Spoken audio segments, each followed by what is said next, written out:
Je suis en train de dire à quelqu'un, c'est ta saison pour rentrer au service. C'est ta saison pour te mettre sur l'autel au moyen du service. Depuis longtemps, tu es dans l'église. Tu dis, je vais déjà à l'église, c'est suffisant. Non, c'est pas suffisant. Maintenant, dans cette saison, alors que tu es connecté, Dieu veut que tu passes à une autre dimension. Lorsque le diable arrive dans ta chambre, il faut que, lorsqu'il rentre, tu es en train de dormir, tu ronfles. L'irandaka. Dès qu'il commence à vouloir prendre tes entrailles, à prendre ton intelligence,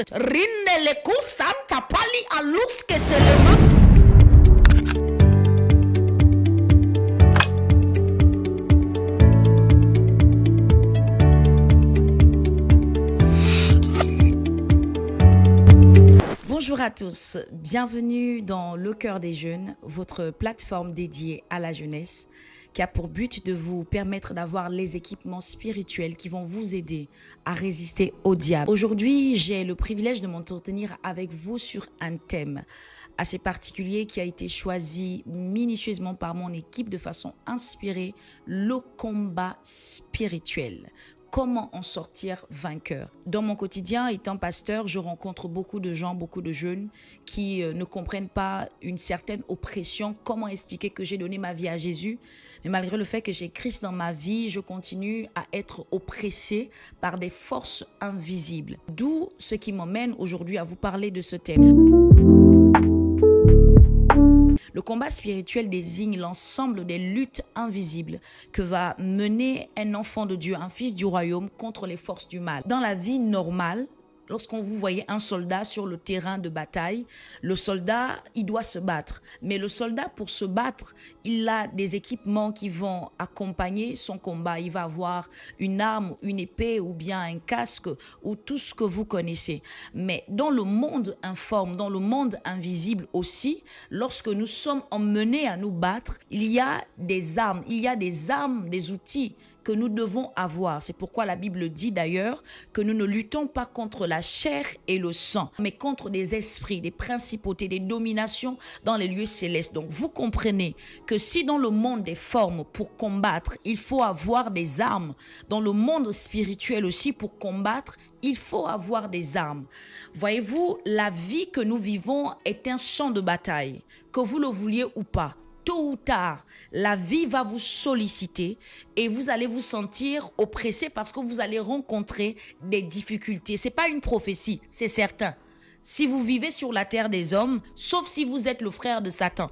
Mais si vous n'êtes pas le frère de Satan, Satan va vous combattre parce que Satan n'aime pas le fait que vous soyez dans le camp de Dieu. Et donc pour vous empêcher d'accomplir votre destinée, il y aura de l'opposition, il y aura de l'oppression. Mais la bonne nouvelle, c'est que la Bible déclare que tout ce qui est né de Dieu triomphe du monde. Et la victoire qui triomphe du monde, c'est notre foi. J'aime cette histoire de la Bible dans le livre de Matthieu 13. La Bible dit qu'un homme avait semé la bonne semence dans son champ.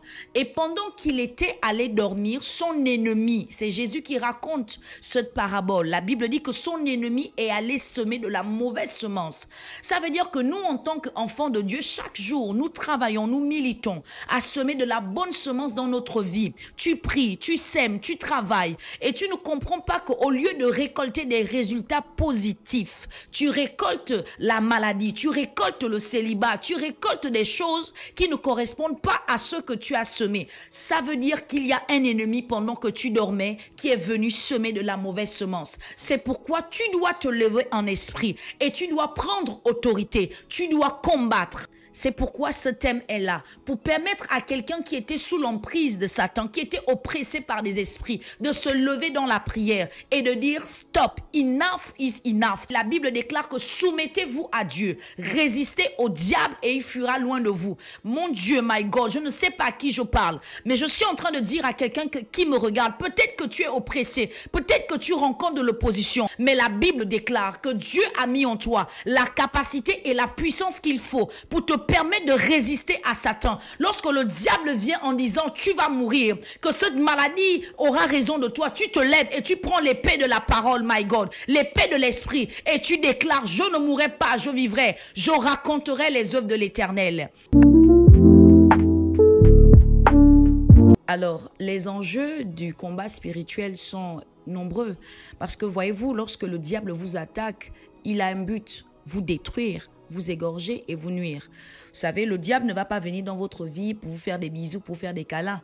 Le diable vient dans votre vie parce qu'il veut détruire totalement votre vie comme il a fait pour Job. Le diable ne s'arrête pas parce que vous pleurez. Le diable s'arrête jusqu'à ce qu'il ait atteint l'objectif. Ça veut dire que nous, en tant que fils du royaume, lorsque nous sommes engagés dans un combat spirituel, nous devons comprendre que l'heure n'est pas au murmure, au caprice, il faut pleurer, il faut se plaindre. L'heure est à la bataille. Donc, lorsque vous êtes dans un combat spirituel, les enjeux sont les suivants selon moi. Tu dois rendre coup sur coup, parole sur parole, autel contre autel, parce que à la fin, l'issue, c'est que toi, tu dois gagner. Parce que de toutes les façons, nous, les enfants de Dieu, lorsque nous ne combattons plus pour la victoire parce que Christ l'a fait pour nous, mais nous combattons à partir de la victoire. Lorsque David se retrouve devant Goliath, malgré tous les détails qu'on nous donne sur l'aspect de Goliath, il était fort, il était grand. La Bible prend soin de préciser dans le livre de 1 Samuel 17, verset 43, la Bible dit, le Philistin dit à David, suis-je un chien pour que tu viennes à moi avec des bâtons? Et après l'avoir maudit par ses dieux. Écoutez, la question que je me suis posée est la suivante. Si Goliath était si fort que la Bible nous le présente, quel est l'intérêt de Goliath de maudire encore David? Goliath avait compris que tu ne peux pas détruire quelqu'un que Dieu a béni. Lorsque le diable veut vous détruire, il va d'abord prendre soin de vous maudire. Les sorciers vont dire des choses pour vous emmener à croire ou même à accepter que vous êtes maudit. Parce que accepter la malédiction, c'est une porte que tu donnes à l'ennemi de rentrer et de t'abattre. Goliath va maudire David. Mais ce que j'ai aimé, c'est que David n'a pas fermé la bouche. Il a dit, tu viens contre moi avec l'épée, la lance et le javelot. Moi, je viens contre toi au nom de l'Éternel des armées. Donc, David a mis en avant aussi son alliance. My God. Je suis en train de dire à quelqu'un que le combat spirituel, c'est une affaire de combat entre puissances. La puissance des ténèbres contre la puissance de Dieu. Et ce qui est là, c'est que Satan ne peut pas combattre contre Dieu. La Bible nous a déjà montré qu'il a essayé une fois, il a été éjecté. Je suis en train de dire à quelqu'un que face au combat spirituel, il ne faut pas que tu dises « je ne combats pas, je n'ai pas la force ». Si tu ne combats pas, les enjeux sont trop énormes. Ta destinée en dépend, ta famille en dépend, ta vie en dépend. Si tu ne veux pas te battre pour toi, souviens-toi qu'il y a des nations qui sont attachées à toi. C'est pourquoi lorsque vous voyez des gens qui sont attaqués, les parents parce qu'ils n'ont pas su vaincre, les mêmes esprits qui ont combattu les parents vont combattre les enfants. Vous allez voir un parent qui n'a pas pu rester marié parce qu'il n'a pas vaincu le démon du célibat. Ses enfants vont devoir combattre avec les mêmes esprits. Le combat spirituel est réel. Je dis à quelqu'un, monte en esprit. Ouvre ta bouche parce que la vie et la mort sont au pouvoir de la langue. Il y a des batailles avant de les gagner dans le monde physique. Il faut d'abord les gagner verbalement. Ça se gagne dans la prière. Comment savoir que nous sommes combattus spirituellement? Alors, c'est très simple. La Bible dit dans le livre de Jean 10, 10, « Le voleur ne vient que pour dérober, égorger et détruire. Moi, je suis venu afin que mes brebis aient la vie et qu'elles soient dans l'abondance. » Vous savez, le diable a un ministère. Le ministère du diable, c'est de voler, de détruire, d'égorger. Lorsque vous voyez quelqu'un être frappé par un de ces ministères, vous savez que cette personne a été visitée par Satan. Tu ne comprends pas comment tu as commencé les études. Quand tu étais au lycée, tu avais de bonnes notes. Dès que tu as eu le bac, erreur. Parce que dans ta famille, il est dit que les gens ne doivent pas aller au-delà du bac. Tu ne comprends pas comment au lycée, tu avais des bonnes notes. Mais dès que tu arrives à l'université, tu n'arrives plus à apprendre. Tu as des pertes de mémoire. Ça veut dire que tu as été visité par le ministère de Satan. Tu as commencé le foyer, tout allait bien avant le mariage. Mais depuis que tu es marié, problème sur problème, tension sur tension, menace de divorce, là le diable veut détruire ton foyer. Si tu es exposé au ministère de la destruction, ma soeur, mon frère, tu as été visité par le ministère de Satan. Comment savoir que je suis sous l'oppression d'un esprit? Lorsque tu as le sentiment que ta vie est oppressé, problème dans tes finances, problème dans tes relations, ne réfléchis pas beaucoup. Rentre en prière, rentre dans un combat spirituel. Et moi, je dis souvent dans mes entretiens que le combat spirituel, je n'ai rien contre les gens qui prient la journée. Mais il y a un type de combat, on ne les mène pas la journée, on les mène la nuit. Je dis souvent aux gens, lorsque vous voulez combattre, priez soit entre 23h30 et 1h, soit à partir de 3h. Pourquoi minuit? Minuit, pour moi, c'est la porte entre deux jours. Donc, moi, je dis, prie à minuit et prie à 3h. Prie à minuit parce que c'est le moment où tu as la possibilité de mettre le feu. Tu relâches le feu et tu mets des anges autour de toi pour que lorsque le diable voudra venir semer de la mauvaise semence, oh, il va se rendre compte que erreur. Il s'est trompé de maison. Il va aller rôder ailleurs parce que l'ennemi rôde, le diable rôde, il cherche qui dévorer. Quand la Bible dit que le diable rôde cherchant, ça veut dire que le diable ne va pas visiter tout le monde. Il cherche celui qui laisse une porte d'accès. Il cherche celui qui est faible. Lorsque le diable arrive dans ta chambre, il faut que lorsqu'il rentre, tu es en train de dormir, tu ronfles. L'irandaka. Et dès qu'il commence à vouloir prendre tes entrailles, à prendre ton intelligence, c'est-à-dire que le feu que tu libères dans la prière, il sort en vitesse, my God. Je suis en train de dire à quelqu'un qui avait arrêté de prier, à cause de la frustration, tu as arrêté d'aller à l'église, tu as arrêté de méditer la Bible, tu es d'accord de faire 3 heures sur TikTok, mais tu n'arrives pas à faire 1 heure dans la prière, my God. Alors que tu regardes cette vidéo, je décrète, je déclare qu'un esprit dans vous demande de prière te saisisse, qu'à partir de maintenant, lorsque tu voudras dormir, que le Saint-Esprit te réveille comme un réveil. Si c'est nécessaire, Saint-Esprit de Dieu, que cette personne fasse des cauchemars qui vont l'obliger à se réveiller la nuit pour prier. Je dis, ma soeur, l'heure n'est plus à la rigolade. Les années se succèdent, mais les années ne se ressemblent pas. Le diable doit savoir que la femme d'hier n'est pas la femme de 2025, que l'homme de 2024 n'est pas l'homme de 2025. Aujourd'hui, cette année, tu es équipé, tu as l'épée de la parole de Dieu dans ta bouche. Alors recommence à prier, recommence à méditer, recommence à chercher Dieu. Écoute des enseignements sur YouTube et regarde comment ta maison sera une maison de feu, parce que ta maison deviendra une maison de prière. Et la Bible dit que c'est Jésus qui parle, il dit, j'avais dit que ma maison sera appelée une maison de prière. Jésus n'a pas dit que sa maison sera appelée une maison de Congossa, une maison de plainte, une maison de jérémiade, mais il dit ta maison sera appelée une maison de prière. Donc, que tu le veuilles ou pas, qu'il fasse jour, qu'il fasse nuit, ma soeur, prie, parle en langue, cherche Dieu, médite les Écritures. My God. Alors, que se passerait-il pour quelqu'un qui n'a pas conscience ou qui néglige le combat spirituel? Je dirais à cette personne, ce n'est pas parce que vous ignorez la spiritualité que la spiritualité n'aura pas d'impact sur vous. J'ai écouté un témoignage de quelqu'un qui dit, moi je ne crois pas au combat spirituel, moi je vais au village, j'emmène mes enfants au village. En gros, ce que la personne mettait en avant, c'est le fait qu'on ne doit pas déconnecter les enfants de la source. Et moi, comme j'étais là, je mangeais avec la personne, je disais à la personne que moi, je pense que, Karel Lambour, ouais, je suis capable de combattre. Vous savez, quand vous savez d'où vous venez, il y a des choses avec lesquelles on ne rigole pas. Il y a des gens, vous venez des familles où vos parents étaient pasteurs, votre grand-père était pasteur, vos parents étaient chrétiens. Donc, il n'y a pas trop de combats. Parce que je pense que dans toutes les familles, même quand on a prié, il y a des combats. Donc, il n'y a pas trop de réclamations, il n'y a pas trop d'autels sataniques dans les familles. Mais certains viennent des familles où on a sacrifié des gens, on a tué des enfants. Donc, quand tu sais que tu viens d'une famille comme ça, tu évites au maximum d'exposer tes enfants. C'est comme quelqu'un qui va me dire, j'ai confiance en Dieu, donc je vais laisser mes enfants enfermés dans une chambre avec des serpents. Moi, je crois en Dieu. Mais malgré la foi que j'ai en Dieu, je suis pasteur, je ne laisserai jamais mon enfant dans une pièce avec des serpents. Parce que c'est ce qui s'est passé avec Jésus et Satan. Satan va emmener Jésus sur le haut du temple et il va dire à Jésus que si tu es le Fils de Dieu, jette-toi. Moi, je crois que si Jésus se jetait, Dieu allait susciter des anges pour le ramasser. Mais ce n'est pas parce que j'ai foi en Dieu que je vais tenter Dieu. Donc, ce n'est pas parce que vous n'y croyez pas que cela n'aura pas d'impact sur vous. Tôt ou tard, par les combats que vous allez rencontrer, vous allez vous rendre compte qu'il y a votre destinée qui est combattue. Si vous, vous n'êtes pas combattu, vos enfants seront combattus.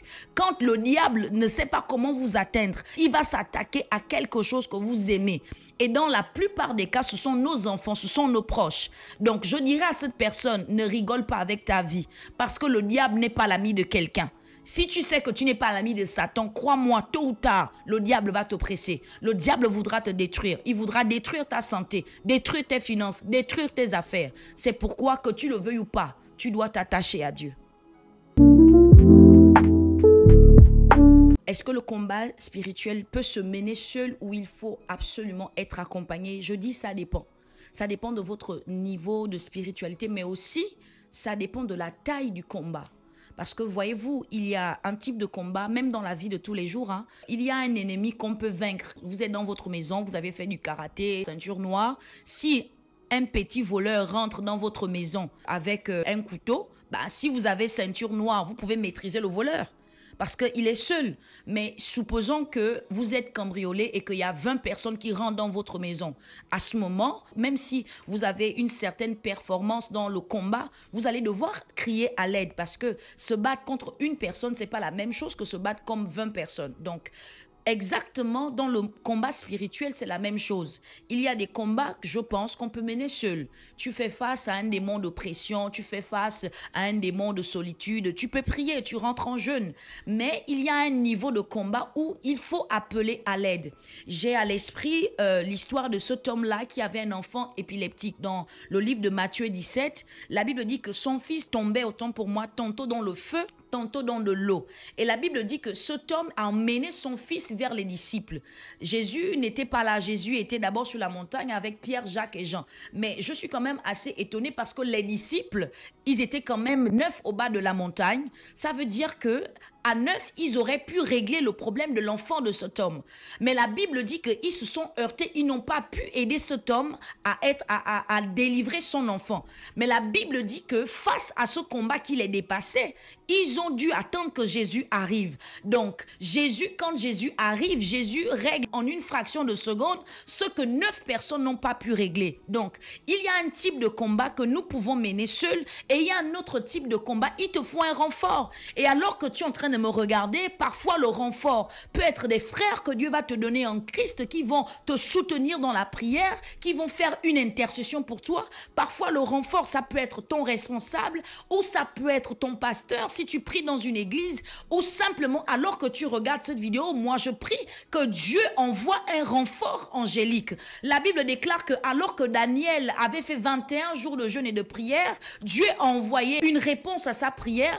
Gabriel a été bloqué par le prince de Perse.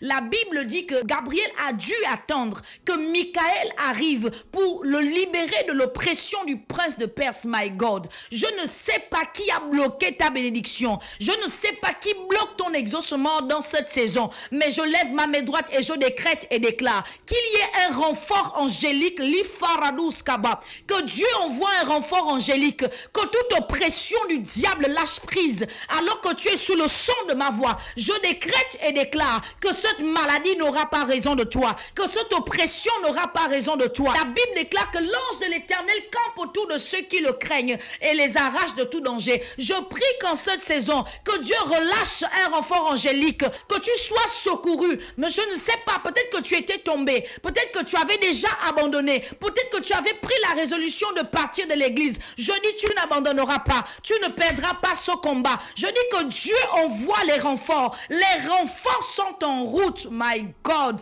La Bible déclare que quand l'ennemi se lèvera comme un fleuve, l'Esprit de l'Éternel le mettra en fuite. Je dis que dans cette saison, que la puissance du Saint-Esprit mette en fuite tous les ennemis de ta vie. Donne-moi un amen, on voit des likes, on voit des flammes. Maraskunte le mandeleki adusa. On va conclure avec cette question. Comment faire pour sortir vainqueur d'un combat spirituel? Ah, il y a tellement de clés. Déjà, vous devez savoir qu'on ne combat pas Satan avec les armes de Satan. on combat Satan avec les armes de Dieu. Qu'est-ce que je veux dire par on ne combat pas Satan avec les armes de Satan?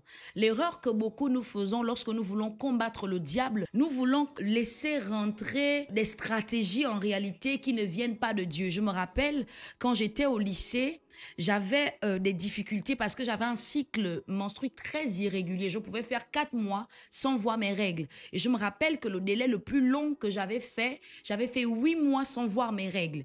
Et je me rappelle que lorsque j'étais allée voir le médecin m'avait dit que pour pallier à cette situation, pour résoudre ce problème, il fallait que je couche avec un garçon. Il fallait que j'ai des rapports sexuels récurrents. Mon problème, c'est qu'à cette période-là, j'étais déjà chrétienne. Et donc, j'avais le choix entre, pour résoudre mon problème d'instabilité menstruelle, il fallait que je couche avec un garçon et en plus, j'étais en couple, ou alors je pouvais décider de faire confiance à Dieu et de lutter. Et donc, la première chose que vous devez savoir, c'est qu'on ne combat pas Satan avec les armes de Satan. Si j'avais fait l'erreur de dire, je vais coucher avec un garçon pour régler mon problème, ça veut dire que, je pouvais m'attraper un autre problème, je pouvais attraper une maladie, je pouvais attraper une grossesse. Donc, l'erreur que beaucoup nous faisons, c'est qu'en voulant combattre contre Satan, nous utilisons les stratégies de Satan. On te dit que tu ne peux pas avoir l'enfant, tu vas au noir, tu vas maintenant voir un ganga, tu vas constituer un marabout. On ne combat pas Satan avec les armes de Satan. Écoutez, la Bible dit dans Éphésiens 6, je lis la portion de texte, la Bible dit, revêtez-vous de toutes les armes de Dieu afin de pouvoir tenir ferme contre les ruses du diable. Lorsque le diable viendra pour vous attaquer, il ne viendra pas avec des cornes, il viendra sous une forme déguisée, il viendra avec des ruses. Dans mon cas, il est venu au travers du médecin en me disant, pour résoudre ton problème, il faut que tu couches. Dans le cas d'une autre femme, pour avoir un enfant, il faut que tu te laves avec des feuilles. Moi, je connais même quelqu'un à qui on a dit, c'est la tradition, ce n'est que des feuilles. Oui, ce sont des feuilles, mais quelle est la source? Si la source qui te demande d'utiliser ces feuilles, c'est quelqu'un qui va libérer des paroles sur des feuilles, c'est une ruse du diable. La Bible dit, revêtez-vous de toutes les armes de Dieu. Écoutez, le mot toutes les armes est important parce que ça veut dire qu'en Dieu, il n'y a pas qu'une seule arme. En Dieu, il y a plusieurs armes. Mais l'erreur que beaucoup nous allons faire, c'est que nous allons prendre une seule arme. Je prends un exemple. Revêtez-vous de toutes les armes de Dieu. Mettez sur votre tête le casque du salut. Ok, le casque du salut, c'est bien parce que c'est la pensée. Ça te protège ta tête, ça te protège des pensées négatives. Mais à quoi ça sert d'avoir le casque si tu n'as pas l'épée de la parole? Donc, comment faire pour tenir ferme? Il faut se revêtir de toutes les armes de Dieu. Mets le casque, prends l'épée de la parole. Il faut que tu ouvres ta bouche. Il faut que tu aies à tes reins la ceinture qui représente la vérité. Il faut que tu aies à tes pieds les chaussures qui représentent le zèle. Ça veut dire que tu dois mettre sur toi toutes les armes. Pas 2 armes, pas 3 armes, mais toutes les armes.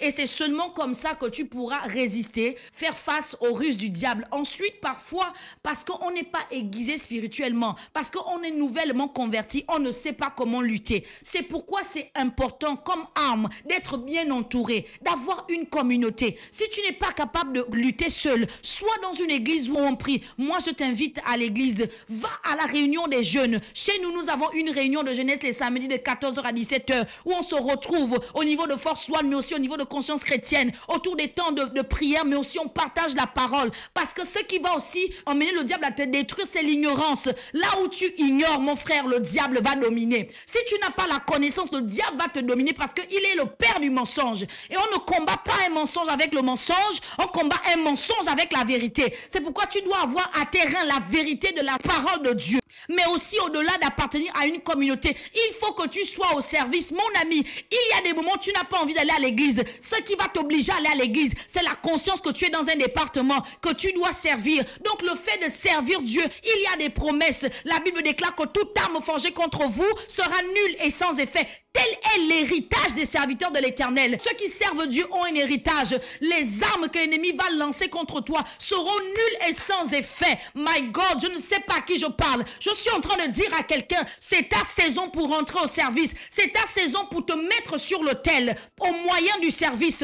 Depuis longtemps, tu es dans l'église. Tu dis, je vais déjà à l'église, c'est suffisant. Non, c'est pas suffisant. Maintenant, dans cette saison, alors que tu es connecté, Dieu veut que tu passes à une autre dimension, que tu rentres dans le service. Alors que tu sers Dieu, c'est un moyen pour toi d'engager Dieu dans tes combats, d'engager Dieu dans ta situation. La Bible déclare que moi et ma famille, nous servirons l'Éternel. Peut-être que c'est pas par toi que Dieu veut passer pour rentrer dans ta famille. Peut-être que tu es la porte par laquelle Dieu veut passer pour emmener l'évangile dans ta famille, l'évangile dans tes relations, l'évangile dans ton foyer. Je dis à quelqu'un, commence à servir. Je dis à quelqu'un, revêt-toi de toutes les armes de Dieu. Ne prends pas quelques armes, prends toutes les armes. J'aimerais profiter de cette occasion que j'ai pour prier avec quelqu'un. Il y a quelqu'un qui s'était relâché dans sa vie de prière. Il y a quelqu'un qui n'arrivait plus à prier. Tu n'arrivais plus à te lever la nuit. Tu n'arrivais plus, il y avait comme un esprit de lourdeur. J'aimerais que de là où tu es, tu mettes la main sur l'écran. Alors que tu mets la main sur l'écran, je vais prier pour toi. Les raskuntele maradoski de vali aleka,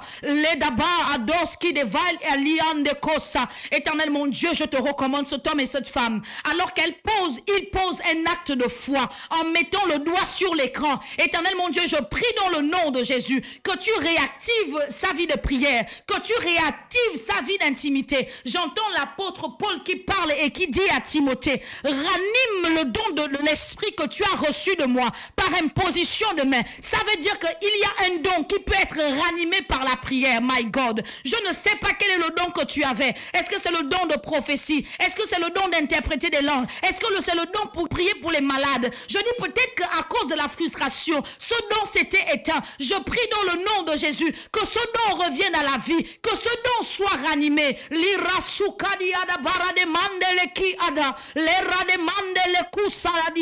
Je prie pour quelqu'un qui était tourmenté nuit après nuit. Tu faisais des cauchemars et tu te voyais, tu es poursuivi dans les rêves. Je vois quelqu'un qui regarde cette vidéo.